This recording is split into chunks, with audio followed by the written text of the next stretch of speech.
चिरायु गीता में मैं डॉक्टर श्याम सुंदर शर्मा आपका पुनः स्वागत करता हूं। ऐसा कोई भी मनुष्य नहीं है जिसे धन की लालसा न हो, धन की इच्छा न हो, और प्रयत्न भी करते हैं, पूरा प्रयत्न करते हैं ईमानदारी से, किंतु सभी उसमें सफल नहीं होते। और श्रीमद् भगवद गीता ऐसा एक ग्रंथ है जिसके लिए कहा जाता है कि जो श्रीमद् भगवद गीता में नहीं वो कहीं भी नहीं। तो आज मैं आपको धन प्राप्ति के विषय में श्रीमद् भगवद गीता के माध्यम से समझाने जा रहा हूं। आप ऐसा करेंगे, निश्चित रूप से आप धन जितना चाहेंगे उतना प्राप्त कर पाएंगे। श्रीमद् भगवद गीता हमें इशारों इशारों में बहुत कुछ समझाती है, बहुत कुछ कहती है, किंतु हम शब्दों के गूढ़ रहस्यों और उनके इशारों को न समझकर केवल शाब्दिक अर्थों में उलझ कर रह जाते हैं। आज हम भावों को समझेंगे। शब्दों के अर्थ में आकर्षण है, ये आकर्षित करते हैं, इसलिए शाब्दिक अर्थ जाल में नहीं फंसना है, तुम्हें भावों तक पहुंचना है। ये तुम्हें भावों तक नहीं पहुंचने देते। अर्थ में न जाकर भावों में जाओ, भावों में ही तो भगवान के इशारे छिपे हैं। जीवन को अगर पूर्ण समृद्ध बनाना है तो इन इशारों को समझना ही पड़ेगा। भगवान श्री कृष्ण ने श्रीमद् भगवद गीता में कहा है, शनैः शनैः रूप रमेद बुद्ध्या धृति गृहीतया आत्मसंस्थम मनः कृत्वा न किंचिदपि चिंतयेत। उन्होंने कहा कि धैर्य युक्त बुद्धि के द्वारा, यानी बुद्धि में स्थिरता हो और संसार से धीरे धीरे उपरत हो जाए, मोह छूट जाए और मन बुद्धि को परमात्मा स्वरूप में सम्यक प्रकार से स्थापन करके फिर कुछ भी चिंतन न करें, यानी जिसे पाना है उसके अलावा और कुछ भी इच्छा न करना। ये इसका अर्थ हुआ। बहुत ही महत्वपूर्ण वचन है भगवान के। यहां भगवान ने साधक के लिए कहा है कि किस प्रकार संसार के मोह को त्यागने से, स्वयं को संसार के आकर्षण से परे रखने से और केवल भगवान को पाने की इच्छा या प्रयास से भगवान की प्राप्ति संभव है। किंतु अब जब तुम धन पाना चाहते हो तो तुम्हें भी धन प्राप्ति के लिए उस मनुष्य के जैसा ही आचरण करना होगा जैसा वो परमात्मा प्राप्ति के लिए करता है। यानी तुमको भी धन के अतिरिक्त अन्य सभी इच्छाओं को त्याग कर प्रयास करने से धन की प्राप्ति होगी। अगर शब्दों पर ही जाएंगे तो लगेगा कि यह केवल परमात्मा प्राप्ति का उपाय है, किंतु ऐसा नहीं है।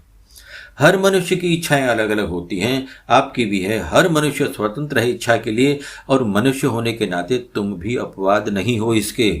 तुम्हारी भी इच्छाएं हैं।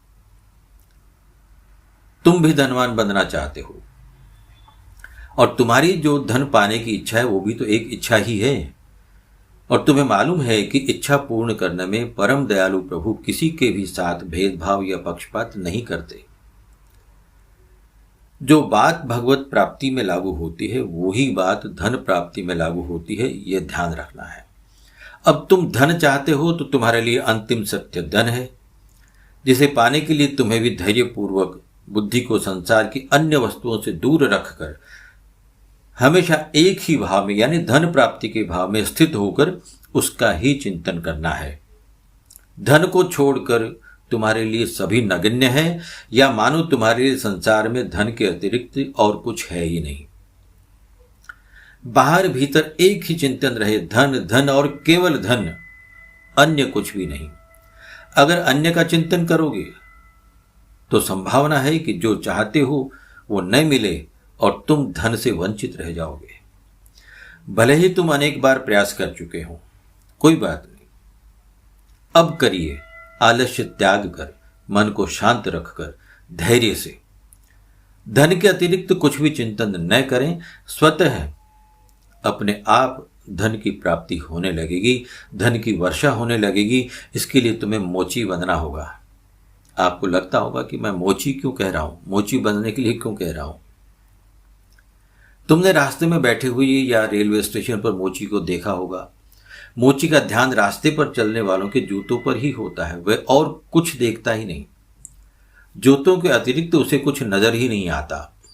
तो तुम यह जान लो और समझ भी लो कि जो मन में होता है मनुष्य वही देखता है। यह मनुष्य का स्वभाव है। जैसे चोर को लावारिस वस्तुएं और पुलिस, नौकर को मालिक, नशेड़ी को नशा और मीरा को गिरधर गोपाल। मीरा को सब जगह सदैव गिरधर गोपाल ही दिखाई देते थे। उनके अतिरिक्त कभी कुछ दिखाई दिया ही नहीं। मन में गिरधर के अतिरिक्त दूसरा कोई विचार ही नहीं। धन के प्रति तुम्हारी लगन भी मोची या मीरा जैसी होनी चाहिए, किंतु धन के प्रति तुम्हारी लगन वैसी है नहीं, और इसीलिए तो निर्धन बने हो और दोष भाग्य को या अन्य किसी और को देते हो। तुम बचपन से धन चाहने वाले हो, तब भी चाहते थे, अब भी धन को ही चाहते हो। अब केवल चाहो मत, सोचो मत, इसे पाने के लिए लग जाओ। वैसे धन तो तुम्हारे सामने ही है, मगर तुम्हें दिखाई नहीं देता। तुमने कभी 100% प्रयास ही नहीं किया। एक बार के प्रयास में न हो तो पुनः और ज्यादा प्रयास करना चाहिए, प्रयास में कमी न हो। अगर तुमने नहीं पाया तो कमी तुम्हारी है। निश्चित रूप से तुम्हारे प्रयास में कमी रही होगी, खामी रही होगी, कुछ कसर रह गई होगी, अन्यथा धन की कोई कमी नहीं होगी, कभी कमी हो ही नहीं सकती। जय श्री कृष्ण, जय नंदलाला।